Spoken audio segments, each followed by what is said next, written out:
दोस्तों, आप सभी का हमारे YouTube चैनल पर बहुत बहुत स्वागत है। आज की इस वीडियो में हम लोग बात करने वाले हैं पॉलिटी लक्ष्मीकांत में। जो हमारा अगला चैप्टर है वो है राज्य के नीति निर्देशक तत्व, यानी directive principle of state policies.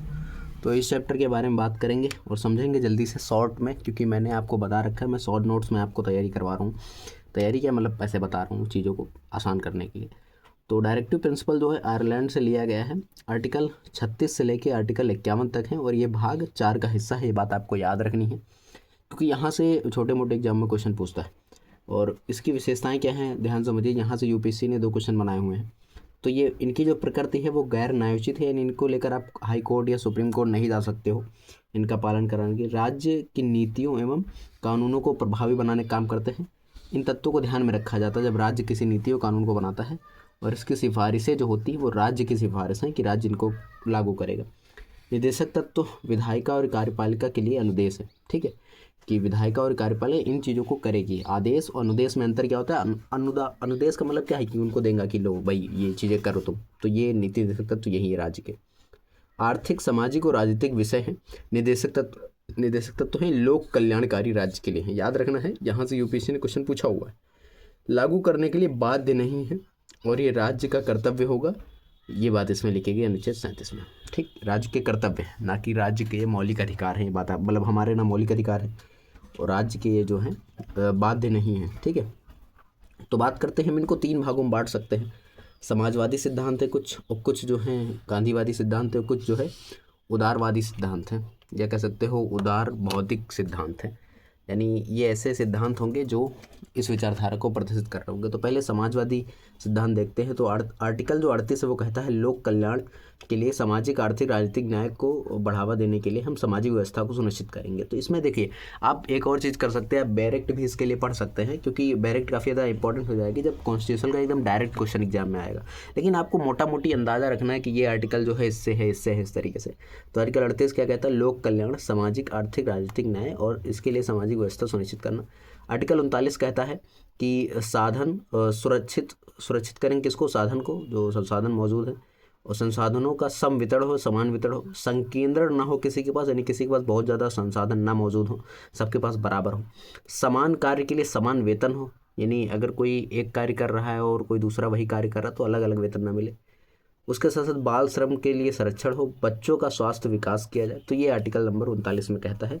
ये समाजवादी सिद्धांत है, समाजवादी विचारधारा को प्रदर्शित करता है। ठीक है, आगे बात करें यहाँ पे तो हम लोग आर्टिकल 29 का, इसमें कहता है निःशुल्क विधिक सहायता।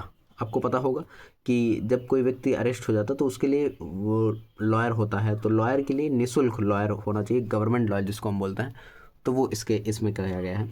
41 कहता है लोक सहायता पाने का अधिकार, यानी जो लोग मतलब समाज में कोई भी सहायता पानी है तो उसके लिए कोई जो अधिकार है वो इसमें दिया गया है आर्टिकल नंबर 41 में। 42 कहता है काम की न्याय संगत एवं मानवोचित दशाओं में प्रसूति सहायता, है ना। काम की जो न्याय संगत दशाएं होनी चाहिए, मानवोचित दशाएं होनी चाहिए, ऐसा ना हो कि हरासमेंट हो रहा हो जहाँ काम कर रहे हो, प्रसूति सहायता होनी चाहिए। ठीक, तो ये सारी चीज़ें। 43 कहता है निर्वाह मजदूरी मिलनी चाहिए, शिष्ट जीवन स्तर, यानी सामाजिक, इसका मतलब क्या है कि जो लाइफ है वो बहुत अच्छी बनाने की कोशिश करनी है समाज को, मतलब जो है राज्य को।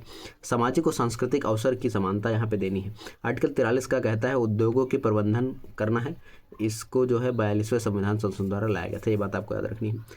47वां अनुच्छेद कहता है पोषाहार स्तर और जीवन स्तर को बढ़ाएगा, लोक स्वास्थ्य को सुधार करेगा। तो ये है दोस्तों समाजवादी सारे सिद्धांत। अब बात करते हैं गांधीवादी सिद्धांत के बारे में। तो आर्टिकल नंबर 40 कहता है ग्राम पंचायतों का गठन। यहाँ से यूपीएससी ने क्वेश्चन पूछा है।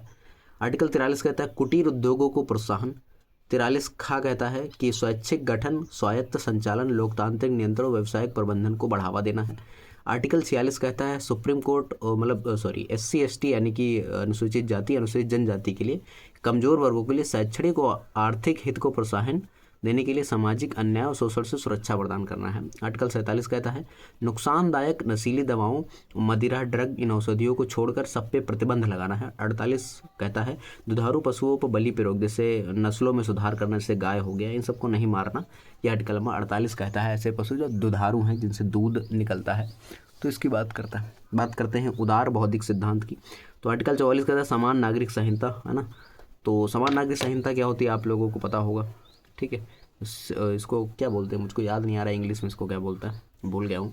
ठीक, तो समान नागरिक संहिता बहुत इम्पॉर्टेंट है, जिससे जो सभी के सिविल नियम हैं उन सबको बराबर करना।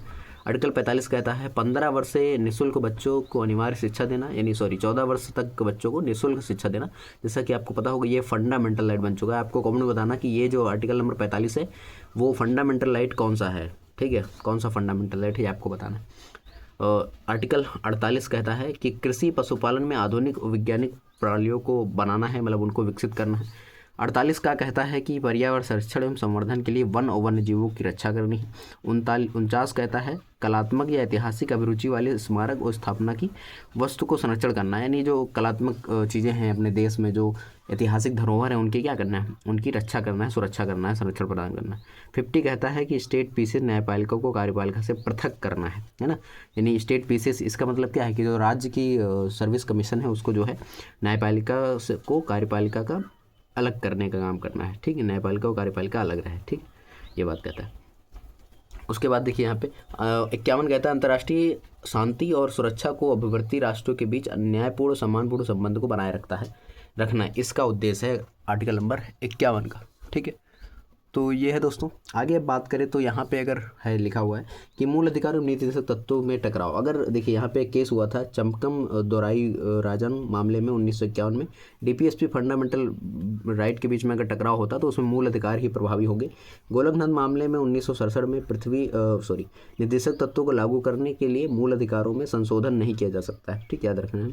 मिनर्वा मिल्स मामले में 1980 में भारतीय संविधान मूल अधिकारों निर्देशक तत्वों के बीच संतुलन के रूप में स्थापित करना है, तो ये बात कही गई थी मिनर्वा मिल्स मामले में। तो ये है दोस्तों हमारा जो है डीपीएसपी यानी directive principle of state policy. मैंने इसको पढ़ा दिया है, बाकी आप इसके नोट्स मेरे टेलीग्राम चैनल से ज्वाइन मतलब पा सकते हो और इसको अच्छे से पढ़ लीजिएगा दोबारा। शॉर्ट नोट्स हैं। आई होप आपको वीडियो पसंद आई होगी। मिलते हैं नेक्स्ट वीडियो, तब तक ले जय हिंद, जय भारत।